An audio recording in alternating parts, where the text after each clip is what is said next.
12-member National Task Force set up by Supreme Court to ensure the delivery of medical oxygen throughout the country meets for the first time.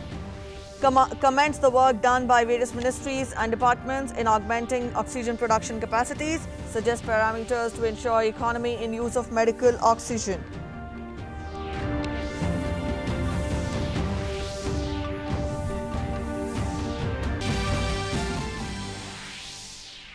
India achieves a major milestone as the country surpasses the landmark of 17 crore vaccination doses.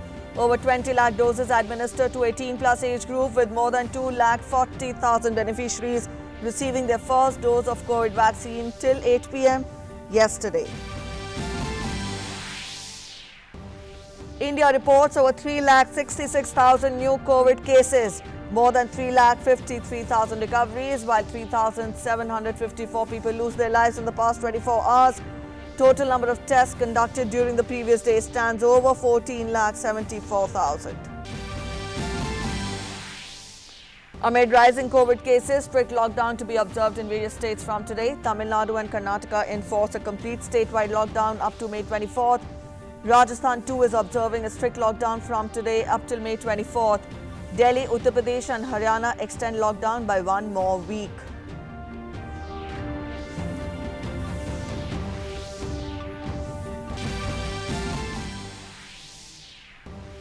International support continues to pour in as India receives over 1,300 oxygen concentrators and over 400 respirators from Israel.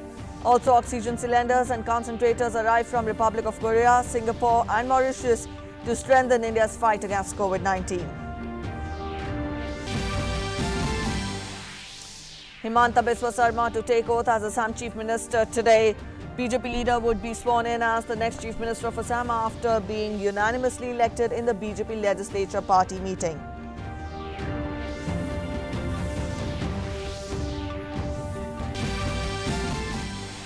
And pro-independence parties win majority in Scotland's parliament, paving way to a high-stakes political, legal and constitutional battle with British Prime Minister Boris Johnson over the future of the United Kingdom.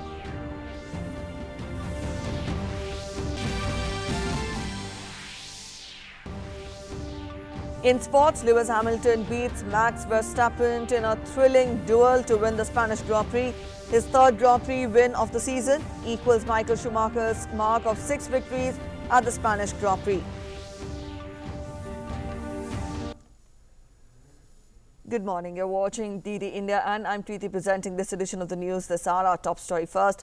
The 12-member National Task Force has been set up by Supreme Court to ensure delivery of medical oxygen throughout the country in a streamlined manner.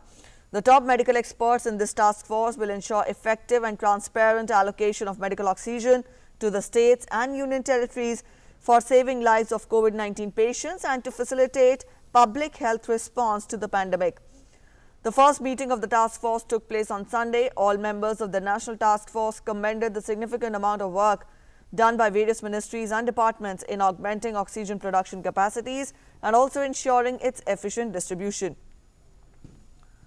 The members also provided specific suggestions for further increasing oxygen production and availability, managing the demand side of medical oxygen and parameters on which individual health facilities could ensure economy in the use of medical oxygen. The National Task Force decided to continue its deliberations to arrive at specific recommendations.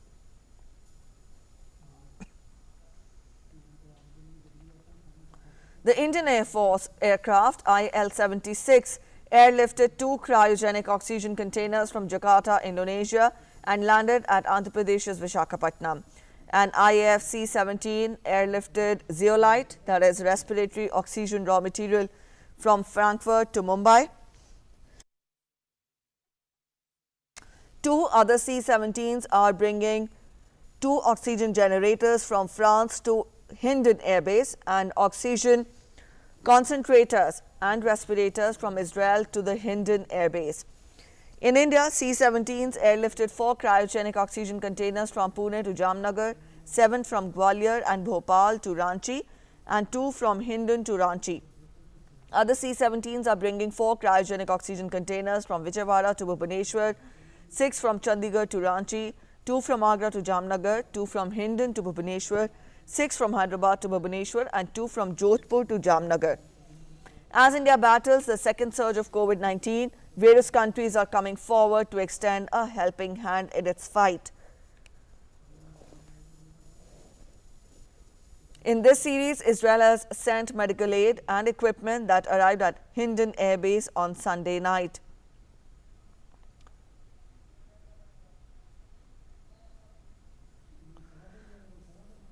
Britain is also fully supporting India. A consignment of 1,000 ventilators and 3 oxygen generators have arrived in India from the United Kingdom.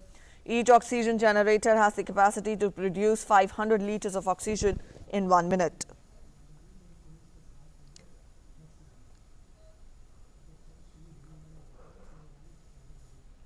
At the same time, South Korea has also extended help to India. At the time of crisis, the first consignment of 30 oxygen concentrators and 200 oxygen cylinders arrived from South Korea.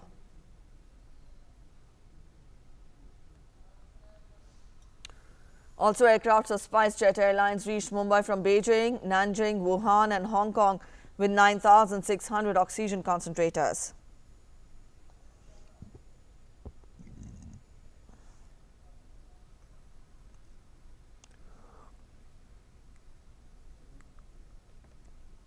Government of India will distribute Ayush 64 at 7 more centres in Delhi to the asymptomatic, mild and moderate COVID-19 patients from today. Ayush Ministry said that those COVID-19 patients who are in home isolation or staying at some government isolation centre can benefit from this initiative. The ministry said that it has started free distribution of Ayush 64 at many locations in Delhi since last Saturday.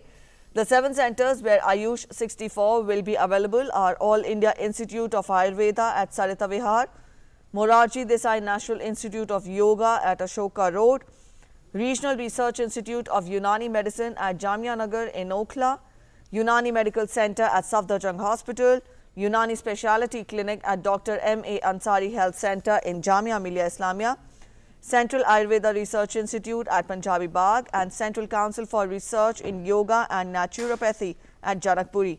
The Naturopathy Hospital of CCRYN at Sector 19 in Rohini will also start distributing free Ayush 64 from Wednesday.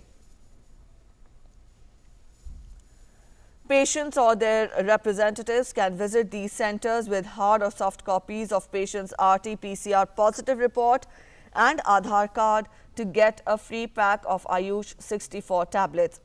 Apart from this, a sale counter is also set up at the reception of Ayush Bhavan at GPO complex, where both Ayush 64 and Ayu Raksha kits are available.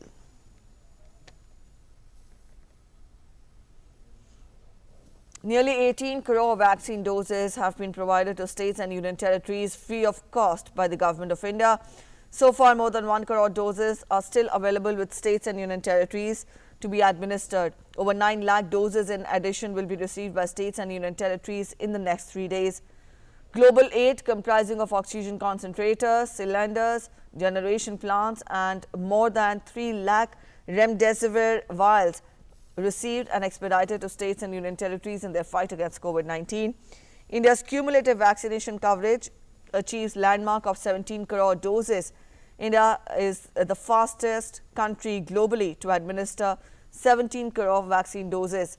The cumulative number of COVID-19 vaccine doses administered in the country so far stands at 17 crore 1,76,603. With more than 20.31 lakh beneficiaries of age group of 18 to 44 years vaccinated, the average daily recovery of more than 3.28 lakh cases has been recorded in the last 10 days. 6,89,652 people were vaccinated on Sunday. The vaccination exercise as a tool to protect the most vulnerable population groups in the country from COVID-19 continues to be regularly reviewed and monitored at the highest level.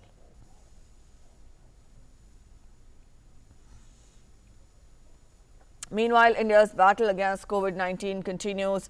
India has registered 3,53,818 recoveries in the last 24 hours. With this, the total number of recoveries has reached 1,86,71,222. India's total active caseload stands at 37.45 lakh, comprising of 16.53% of the total cases. The COVID-19 recovery rate in the country stands at 82.39%.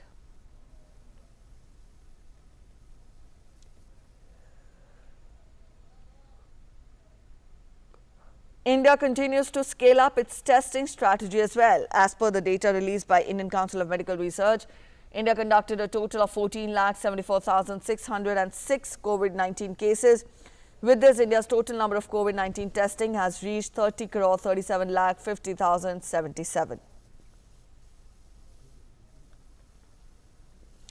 Union Information and Broadcasting Minister Prakash Javadekar has quashed the claims by the opposition leaders regarding the mismanagement of COVID-19. In an opinion piece written for an English daily newspaper, he said that nothing is further from the truth than the claim that the central government has dropped the ball on COVID management after the first wave and left it entirely on the states for the last few months. He also wrote that despite public health being a state subject, the central government has been proactive in COVID management. More than 75 high-level teams comprising have been deployed across various states since September 2020. The teams comprise central government bureaucrats and public health experts. High-level central teams for monitoring and assisting state governments were announced on February 24th. Throughout March, the centre actively monitored the spread of infections in these states. In April, more than 50 teams were deployed in the worst affected districts across the country. The central government officials reviewed action plans of almost 200 high-focus districts between March 27 and April 15th, he wrote. Also, the lockdown in the national capital has been extended for 7 more days to curb the spread of COVID-19. The lockdown in Delhi will now remain in place till 5 a.m. on May 17th. Earlier, Chief Minister Arvind Kejriwal had first imposed a complete lockdown in the national capital on April 19th, which was later extended on April 25th and May 1st, respectively. In a fresh set of restrictions to curb the spread of COVID-19, Delhi metro services will be halted till May 17th. People working in IT, internet services, broadcasting and cable services will be required to carry an e-pass. Additionally, bank employees, private security personnel and people going to ATMs will also be required to carry an e-pass. Delhi's cumulative caseload has reached 13,10,231, including 87,907 active cases and 19,071 virus-related deaths. Delhi recorded a positivity rate of 23.34% and case fatality rate of 1.46%. Jammu and Kashmir administration has extended the curfew imposed across the Union Territory till May 17th to curb the spread of the virus. The curfew was earlier scheduled to end this morning at 7 a.m. The curfew will be strict except for a few essential services. Meanwhile, gathering permissible for marriages has been reduced to 25 from the earlier count of 50. Earlier on April 29, the Union Territory administration had imposed curfew in 11 districts in a bid to tackle the surge in COVID-19 cases, which was subsequently extended to all the 20 districts the next day. Meanwhile, normal life remained affected in many areas of Jammu division as the lockdown imposed in the wake of an alarming surge in the virus cases in the Union Territory entered the 12th day. Markets remained shut and public transport was off the roads. In Jammu, city police and security forces have sealed several roads by putting barricades at many places to prevent the movement of people. Tamil Nadu cabinet has strictly implemented the total statewide lockdown to be enforced from today, that is May 10th, till May 24th to contain the spread of the pandemic. The decision was taken in a cabinet meeting led by Chief Minister M.K. Stalin on Sunday. Stalin advised all his ministers to camp in the districts allotted to them and ensure implementation of the lockdown. A total of 28,897 persons, including 28 from outside the state, tested positive for COVID-19 in Tamil Nadu on Sunday. Chennai topped the tally with 7,130 cases, followed by Coimbatore with 2,509 and Chengalpattu with 2,279 cases. The total number of cases in Tamil Nadu stands at 13,80,259. 236 deaths were reported on Sunday, taking the state's total tally to 15,648.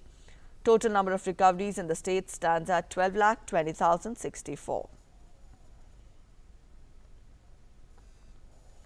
To break the chain of COVID-19 transmission, a 14-day stricter lockdown comes into effect in Karnataka from 6 a.m. this morning. The tough restrictions will remain in force in the state till May 24th. Notably, the state was already under corona curfew since April 27th. There are restrictions on movement without valid reasons. The lockdown from today has imposed ban on even inter-district travel except for emergency service. Police will detain people who will be aimlessly roaming with their vehicles with no valid reason. Their vehicles will also be seized. Karnataka has been reporting nearly 50,000 fresh COVID cases daily for the past few days. On Sunday, the state's tally surged to 19.34 lakh as 47,930 fresh infections were recorded, while 490 deaths took the cumulative fatalities to 18,776. In view of the rising COVID-19 cases, Rajasthan government has imposed stricter lockdown from today to May 24th. Chief Minister Ashok Gehlot has directed the officials to strictly implement the COVID-induced lockdown and also take strict action against the violators. Gehlot has also appealed to the central government to consider imposing a nationwide lockdown in view of the second wave of COVID-19. Rajasthan on May 9th registered 159 COVID-19 deaths and 17,921 cases. According to an official report, 5,50,853 people recovered so far, and the number of active cases at present is 2,189. Uttar Pradesh government further extended the duration of the curfew in the state till May 17th amidst a surge in the COVID-19 cases. The previous curfew was to end this morning. On April 29th, the state government had announced that weekend lockdowns will also cover Mondays, and on May 3rd, it was extended till May 6th. More states have taken to lockdowns or night curfews to break the chain of transmission. Uttar Pradesh Chief Minister Yogi Adityanath on Saturday said a massive COVID-19 vaccination drive will be initiated for 18 to 44 years of age group in the state from today. He added that 45 lakh vaccines have been administered to people above the age of 45 years. Haryana government has increased the lockdown in the state from today till May 17th. The government has named this lockdown as Mahamari Alert Surakshit Haryana. According to the new order, there will be a complete ban on the wedding ceremonies in the open. Only marriages will be allowed in the house or in the courts. Apart from this, now only 11 people will be allowed to attend the wedding or funeral. More than 7 lakh people have defeated corona in Chhattisgarh so far. Since the onset of the infection in the state, out of a total of 8,42,356 people found so far, 7,01,116 people have become healthy. Out of these, 81% patients have managed to win the battle of corona by getting treatment through home isolation. The state's recovery rate is still more than 83%. At the same time, 1,32,480 corona-infected patients have recovered in COVID hospitals and COVID care centers after treatment. Under the Operation Samudra Setu 2, 3 Indian naval warships arriving today, Andhra Pradesh, Karnataka and Maharashtra to deliver COVID-19 medical supplies, including 427 empty oxygen-filled containers, 8 20T cryogenic oxygen tanks, 900 filled oxygen cylinders, 3,150 oxygen cylinders, 10,000 rapid antigen test kits, 54 oxygen concentrators, 450 PPE kits from Qatar, Kuwait and Singapore. INS Trikant has ferried 2 containers of 27 empty oxygen from Doha, Qatar, carrying 20 empty of oxygen. Indian naval ship Trikant, which was deployed for Operation Samudra Setu 2, arrived this morning at Mumbai with 2 liquid medical oxygen filled containers, each of 20 metric ton capacity. The ship whilst mission deployed along with other Western Fleet units, was pressed into national tasking for shipment of liquid medical oxygen containers and associated medical equipment from various countries. Telangana government has taken up an innovative measure to control the spread of COVID-19 in the state. It has taken a fever survey to identify people with COVID symptoms. Let's take a look at this report. As COVID cases are on rise in recent times, forcing the people rush to hospitals in large number for treatment, Telangana government has taken up a fever survey, which is first of its kind in the country. The aim is to identify people with fever or COVID symptoms at their doorsteps itself. A team comprising ANMs, Anganwadi workers, ASHA workers and sanitation staff are taking part in the door-to-door survey. They visit all households and check all members in a family with a thermal scanner for fever. They also find out whether the family members have any COVID symptoms. बाजू में मेरी दुकान है committee hall के बाजू में testing हो रहा उस वजह से हम लोग डॉट के आके चक्कर है मेरे को चक्कर के करा के दे के लाइट फीवर है समझ के टैबलेट वगैरह दी है. If any family member has fever or COVID symptoms, the visiting team provide them a kit of medicines on the spot and advise them to be in isolation. If necessary, the individuals with fever or COVID symptoms will be taken to nearby primary health center for checkup. The team will also continue to monitor their health and if required, shift them to a nearby hospital. They also facilitate spraying of anti-larva solution in the areas having persons with fever and COVID symptoms. The Telangana government has taken up this survey with the contention that treatment is more important than testing. The approach is resulting in identification of people with COVID symptoms at the earliest. State Health Department Director G. Srinivas Rao said 20,955 teams are taking part in the fever survey and they had visited nearly 11,22,000 houses so far to find people with COVID symptoms. In Greater Hyderabad Municipal Corporation GHMC limits, fever survey is in full swing. More than 700 teams are taking part in the fever survey and nearly 2 lakh households are covered till now. If the symptoms they are very similar to COVID symptom, तो हम उनको test के लिए भेज देंगे. Test करने के बाद अगर वो टेस्ट पॉजिटिव आया तो उनके घर में वो अंतर 14 दिन में उन लोग आइसोलेट होकर रहना है. अगर 14 दिन वो घर में रह सकते, घर में सब कुछ पानी बाथरूम सब कुछ सेपरेट है तो घर में ही रहने देंगे. अगर उनको पूरा सहूलत नहीं है तो हम आइसोलेशन सेंटर्स पूरा दवा या ग्लूकोज ऑक्सीजन पूरा मुफ्त में मिलेगा. कोई फिक्र होने की बात नहीं है. Telangana government is the first in the country to launch such a survey to prevent worsening of health of those with COVID symptoms and reduce burden on hospitals. Suprashanti, Bureau Report, DD News, Hyderabad. Assam Chief Minister designate Himanta Biswa Sarma today offered prayers at Kamakhya Temple. Senior BJP leader Himanta Biswa Sarma will be sworn in as Chief Minister of Assam today. All COVID protocols will be followed during the swearing-in ceremony. Some chief ministers of northeastern states and senior leaders of India are expected to attend the ceremony. Himanta Biswa Sarma was unanimously elected as the leader of BJP legislature party yesterday. His name was proposed by outgoing Chief Minister Sarbanand Sonowal. The BJP legislature party meeting was held in Guwahati in the presence of central observers Narendra Singh Tomar and Arun Singh. Outgoing Chief Minister Sarbanand Sonowal submitted his resignation letter to Governor Professor Jagdish Mukhi at Raj Bhavan earlier yesterday.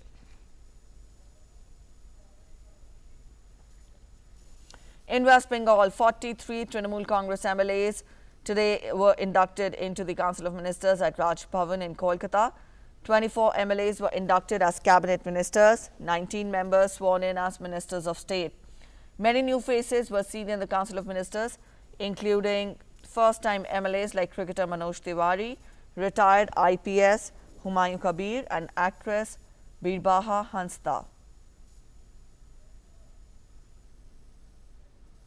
Let's get to international updates. Scottish nationalists are set to push for a second independence referendum after pro-independence parties won a majority in parliament elections.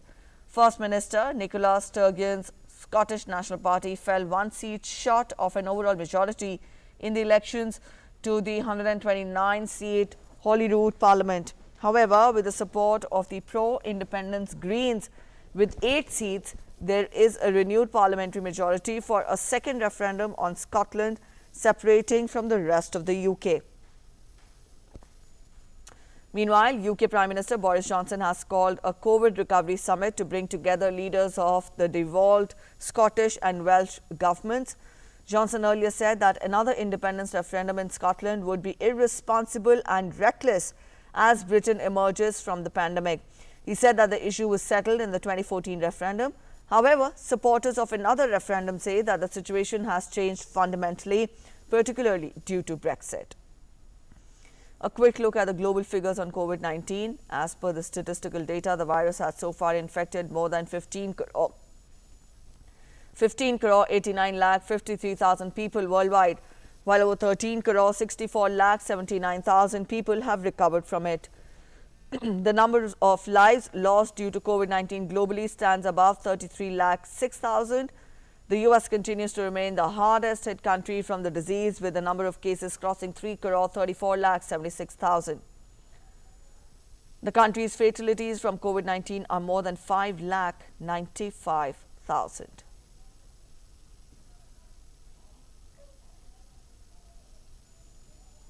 In sports, Lewis Hamilton beat Max Verstappen in a thrilling duel to win the Spanish Grand Prix and increase his championship lead over his top rival.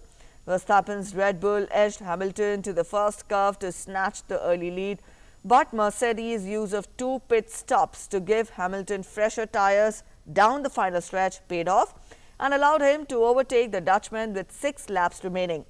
Hamilton followed his 100th career pole by taking his 98th career win.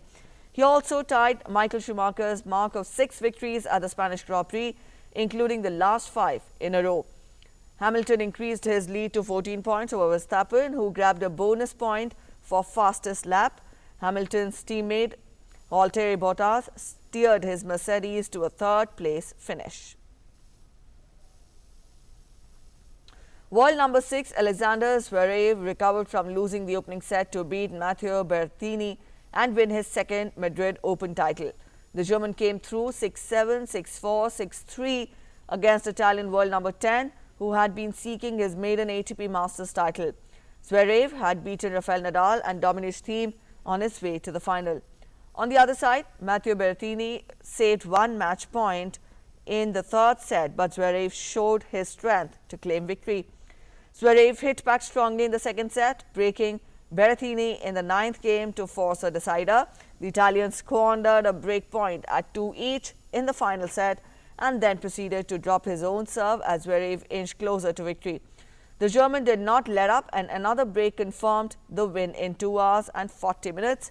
Zverev will shift his focus to Rome next week before continuing his pursuit of a maiden Grand Slam title at Roland Garros, where he has never been beyond the quarterfinals.